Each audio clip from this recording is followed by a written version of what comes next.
This lesson introduces class and objects. It will be a brief introduction to object-oriented programming. Let's look at two important concepts of object-oriented programming. First one is classes. Second one is objects.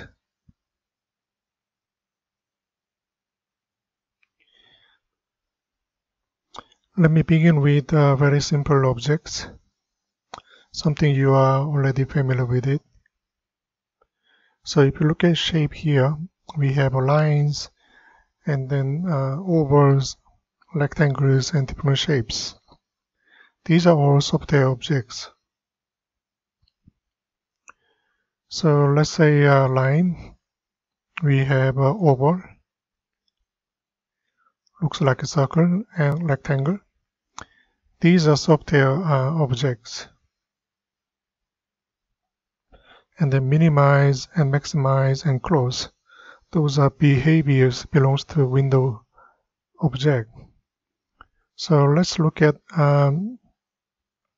more details. Lines can be small or long, or short and long and medium. So it depends on what we call as a length or size of line object. Sometimes we use some sort of measurements in practice or in real world, say 3 centimeters. Next one, we make a decision for the circle or oval size, depends on radius.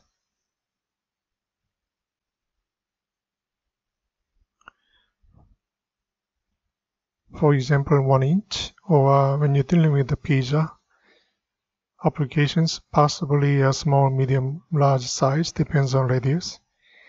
Here we are looking at a rectangle object. So it depends on size here, width and height.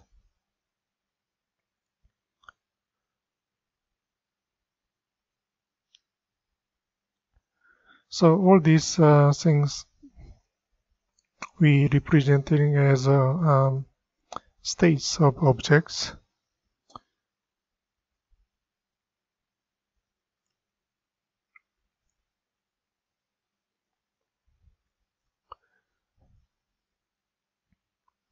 So when we're talking about objects, we can identify 3 important concepts.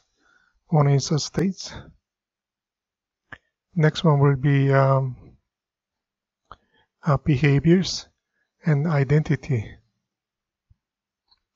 Let's look at states here. So we have 1, 2, 3, 4 different states, depends on types of objects.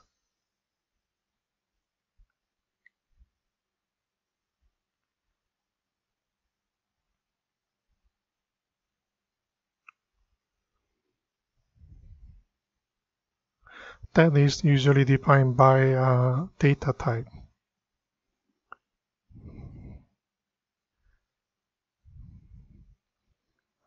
Next one, we are looking at another characteristic of objects. Depends on behavior. We can say smaller or bigger.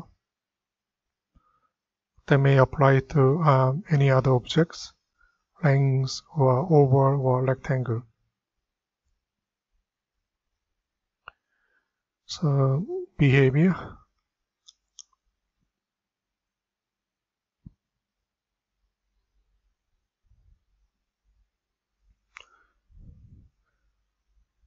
Again, some textbooks say states or properties or attributes.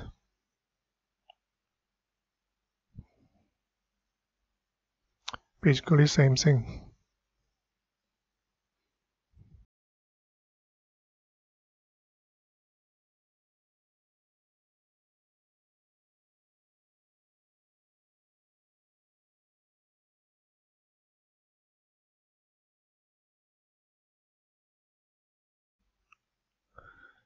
Also, behaviors known as actions or operations. Again, depends on your textbook.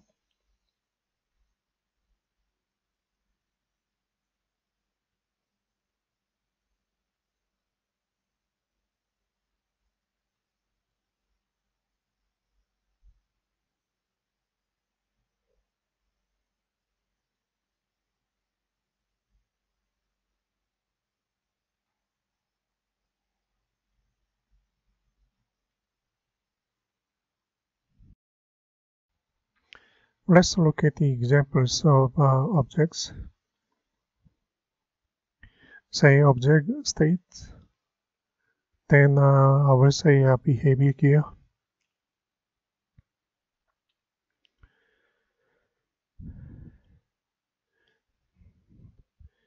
One of the examples is a window.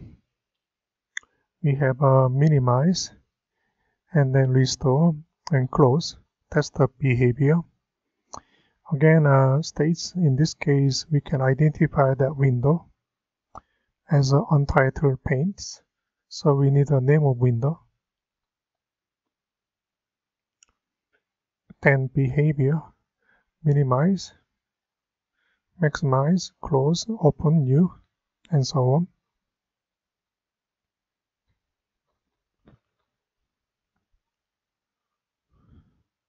Also, we have a couple of other here.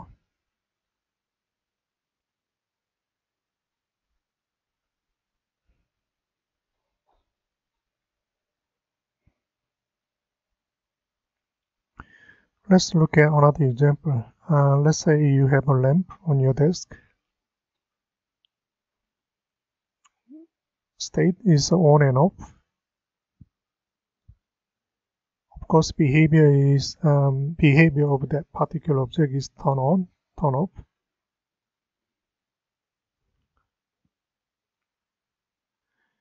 And let's look at television. Again, same states, whether it's on or off.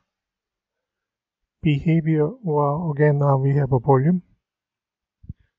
And then channel, 1, 2, 3, and so on. The behavior, we can turn it on or off. We can volume up and down. Also, we can change the channel up and down. Those are behaviors we can associate with the TV objects.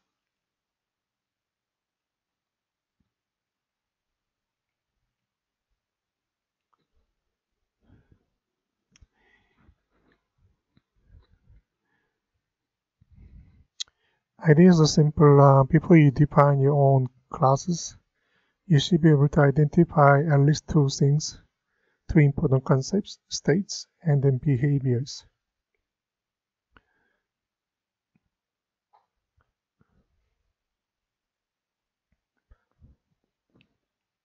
So let's look at objects.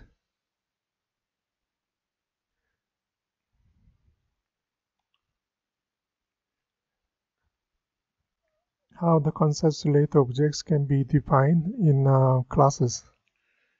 So let's look at the states. Or you might be more familiar with properties. This is what we call as a data field in Java class.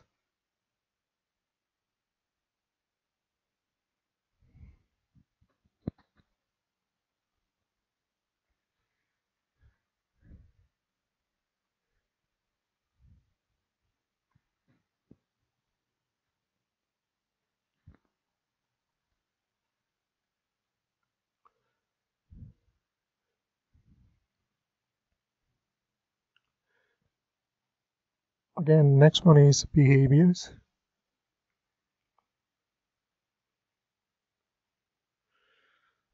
They can be defined in Java class as methods.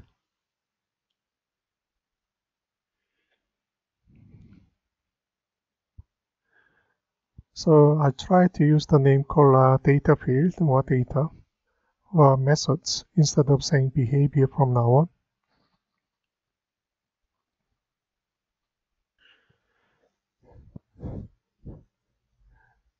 So here, window object.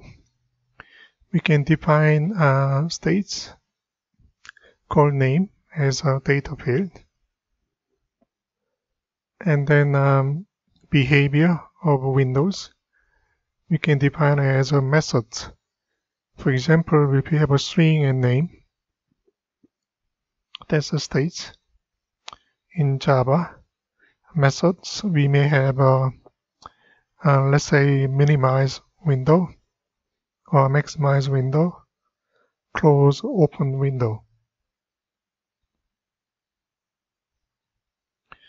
Here, let me just type the name of method only.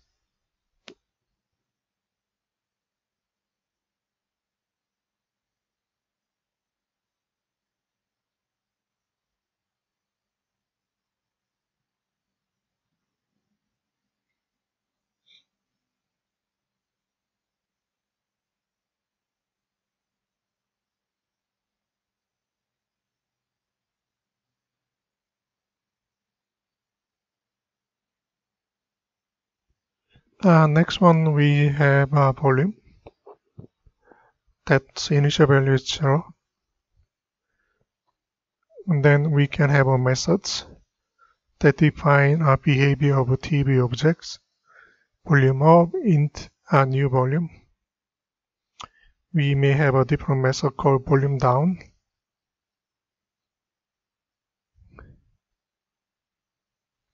Int new volume.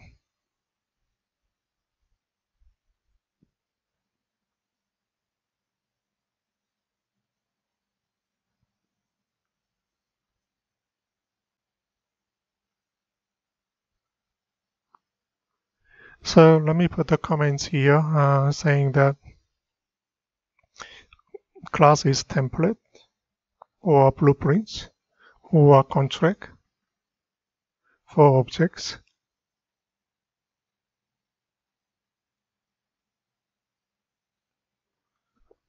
Sometimes we say class defines the states and the behavior of objects.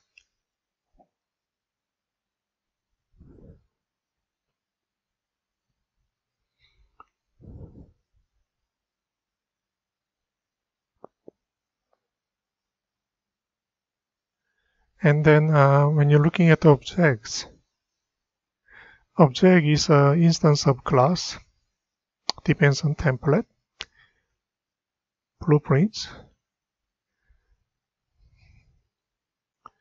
and then here define states and behaviors for objects.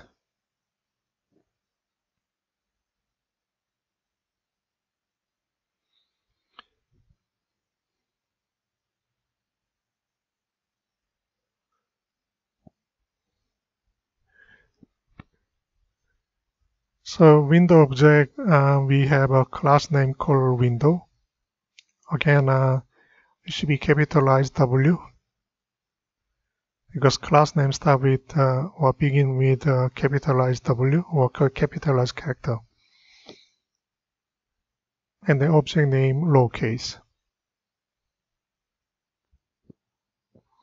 We may have a different object name, but here I will say window object. That's the object name.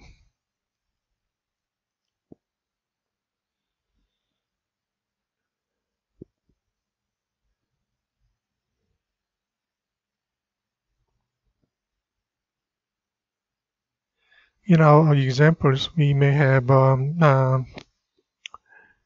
line.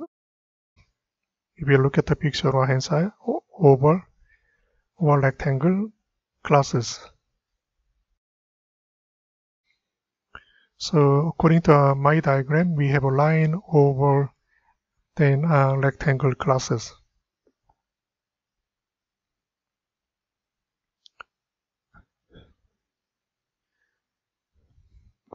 For the objects, of course, you can have whatever you want. You may call it as line object or oval or rectangle objects. Let's look at the definition of objects. Say object is an instance of class. Also, object represent software entity uniquely in the real world. It means that when you construct objects based on class in your memory or in your computer memory, there will be multiple objects, and then all objects will be identified with a unique value. So that's what we call as a unique ID.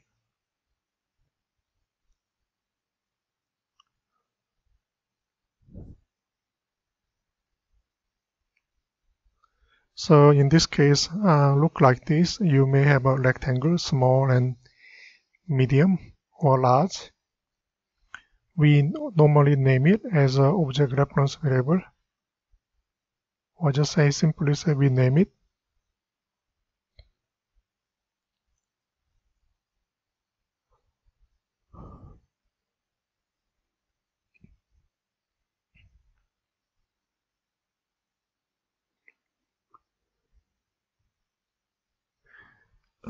Here, each object reference variable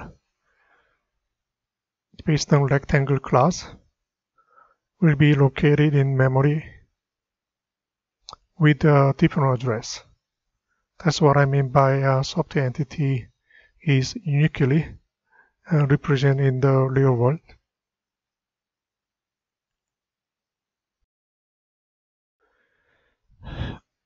Let's create a new project to quickly demonstrate how to use classes to construct objects. Try not to create a main class.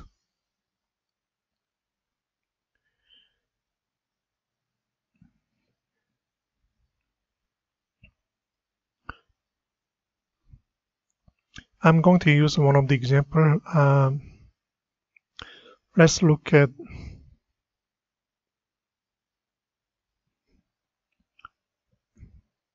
the first object called line.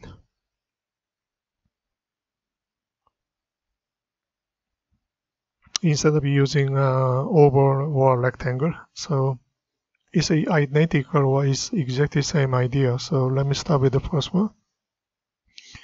Java class, you name it as a line. Make sure L stands for line class name, capitalize it. I will say line class. So line class, we are looking at representation of objects. So we are going to set up blueprints for line object. First one, we are going to define data field. Happen to be there is only one.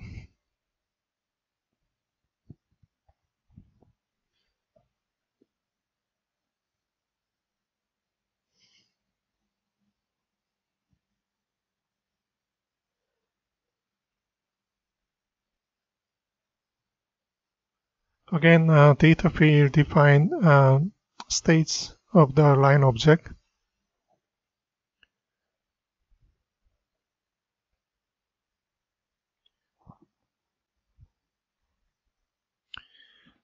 So here we have a double length 0.0. So line object has a length. So for example, 3 centimeters, 10 centimeters, and so on. That's all you need for line class. That's it. Let's create actual applications. I will say line app stands for application or line application. It will come with a main method so that we can actually run our applications.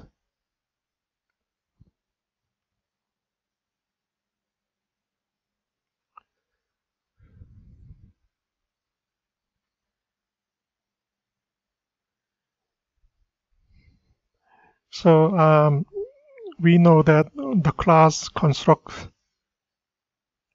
objects. So we are looking at here, class is a template or blueprints,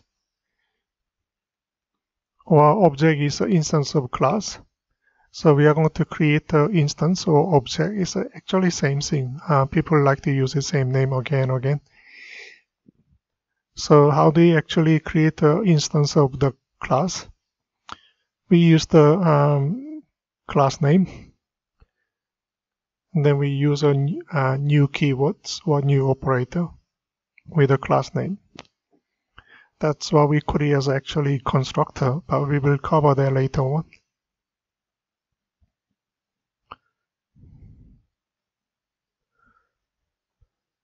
Again, the first one we say line, and then object reference variable, line, lowercase. Maybe I'll change to line, small line, equal new line, and then close it.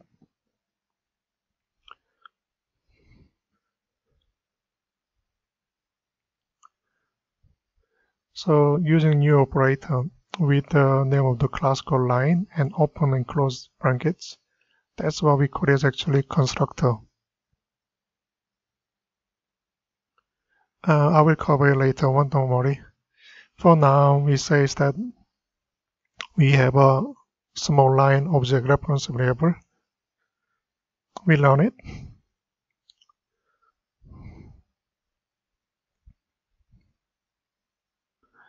So you can see there's the name of the class at some unique ID. Again, that unique ID exists in Java virtual machine, saying that we have one object.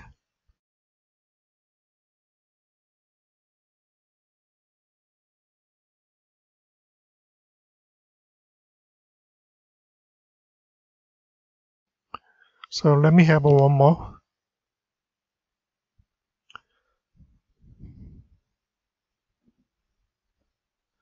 Say a longer line. Again, I will copy paste it. So we construct two objects based on the same class called line. If we try to print name of the object, it's going to return unique ID. Again, unique ID, two of them based on line class. Those are actually located in Java virtual machine. So at least the second statement makes sense now. Let's look at the line class so that we can change the behavior of two objects called small line and then longer line. So if you look at it here, we can change the behavior of a object. It means we need to have a method in line class.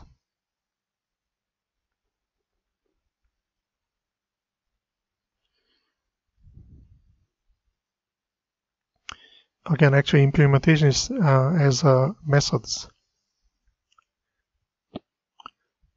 So I'm going to have two methods. One is public void set length. Again, data type should be double. I will say new length. Length equal to new length. So I can assign new value. Also, I like to know the size of a line. So we'll say get length. Return type is obviously double. So length will return new value, or the actual data value also should be the particular line object. That's it. So go back here. Let me focus on the first object. We can set new value using methods. That's how, what do you mean by we can change the behavior object using its own methods. Using dot operator, it's going to bring you a list of methods. This time we are going to focus on set length. Change to 1 centimeters.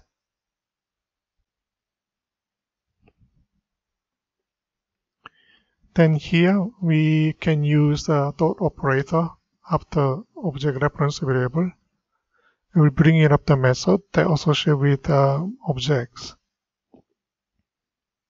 It means that small line dot get length method is exists in line class, because small line and then longer line, both objects are instance of line class. So here, this time it's going to show us the actual value inside the line objects instead of unique ID, because we are not looking at objects itself, we are looking at the values associated with the objects. So we have 1.0, default value 0.0. So let's make it something more appropriate for longer line. Set the length, say 10 centimeters. So when you print it, it's going to give you 1.0 and 10.0.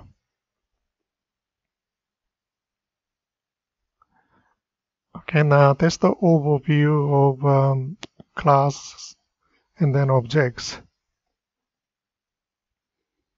So you can define the class, you can construct the objects, you can change the behavior of objects using its own methods. So let me visualize it quickly. So we have object reference variable based on a class. Of course, class has a name, for example, line. Let me use the generic name, object reference variable.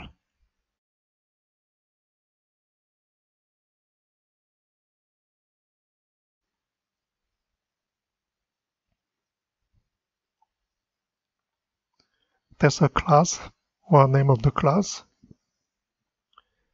Inside the class, we have two characteristics we can define as a data field, one of them. Second behavior, we can make it as a method so that we can control behavior of objects. So that's what we call it as a class design. Based on line class, we can have an object diagram.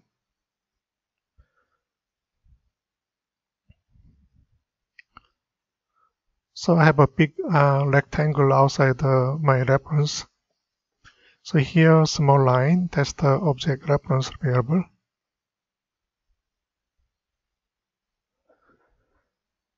And then line has one data field. So let me say line class. We have length. Just say length. Normally I put the variable name and then small rectangle with value in it. So I'm going to put 1.0, sorry, 0.0.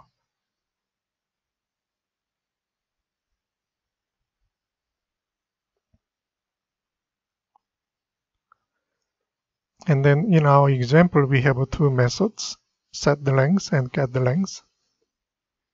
So if you want to change states of this line object, we can use set length methods